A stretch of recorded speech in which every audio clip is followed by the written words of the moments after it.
Hi, third graders. I'm here to read Chapter 1 from Tuck Everlasting. I hope you got a chance to listen to the prologue. Chapter 1 covers a lot about the setting, so it's not the most exciting chapter, but it does give us background that we need to know to set the stage for the book. So bear with me, stick with me, and listen to Chapter 1 of Tuck Everlasting. The road that led to Tree Gap had been trod out long before by a herd of cows who were, to say the least, relaxed. It wandered along in curves and easy angles, swayed off and up in a pleasant tangent to the top of a small hill, ambled down again between fringes of bee-hung clover, and then cut sidewise across a meadow. Here its edges blurred.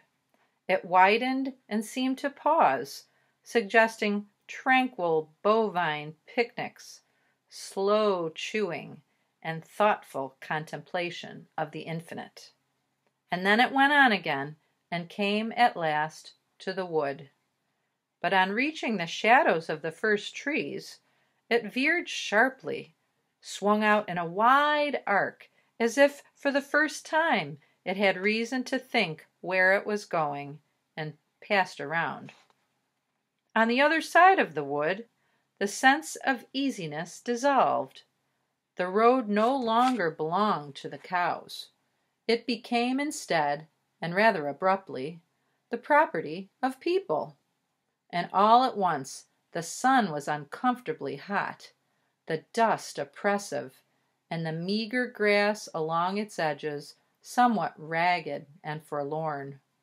On the left stood the first house, a square and solid cottage with a touch-me-not appearance, surrounded by grass cut painfully to the quick and enclosed by a capable iron fence some 4 feet high, which clearly said, "Move on, we don't want you here."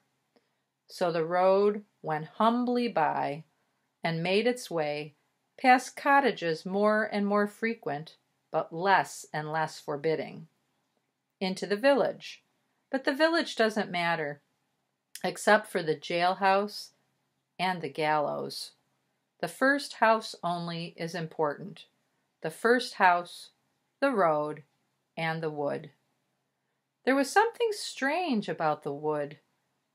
If the look of the first house suggested that you'd better pass it by, so did the look of the wood, but for quite a different reason. The house was so proud of itself that you wanted to make a lot of noise as you passed, and maybe even throw a rock or two.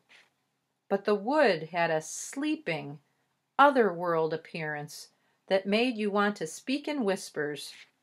This at least is what the cows must have thought. Let it keep its peace. We won't disturb it. Whether the people felt that way about the wood or not is difficult to say. There were some, perhaps, who did. But for the most part, the people followed the road around the wood because that was the way it led. There was no road through the wood. And anyway, for the people, there was another reason to leave the wood to itself. It belonged to the Fosters, the owners of the Touch-Me-Not cottage, and was therefore private property in spite of the fact that it lay outside the fence and was perfectly accessible. The ownership of land is an odd thing when you come to think of it. How deep, after all, can it go? If a person owns a piece of land, does he own it all the way down in ever-narrowing dimensions till it meets all other pieces at the center of the earth? Or does ownership consist only of a thin crust under which the friendly worms have never heard of trespassing?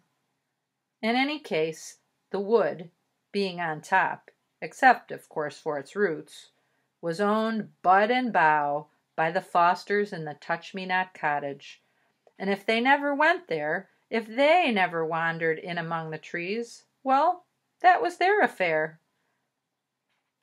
Winnie, the only child of the house, never went there, though she sometimes stood inside the fence, carelessly banging a stick against the iron bars, and looked at it.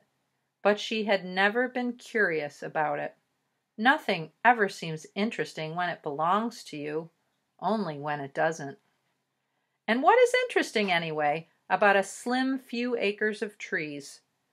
There will be a dimness shot throughout with bars of sunlight, a great many squirrels and birds, a deep, damp mattress of leaves on the ground, and all the other things just as familiar, if not so pleasant, like spiders, thorns, and grubs.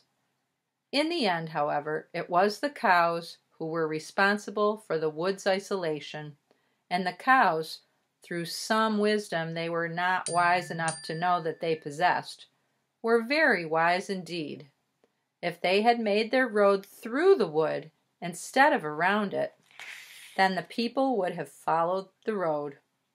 The people would have noticed the giant ash tree at the center of the wood, and then in time they'd have noticed the little spring bubbling up among its roots, in spite of the pebbles piled there to conceal it.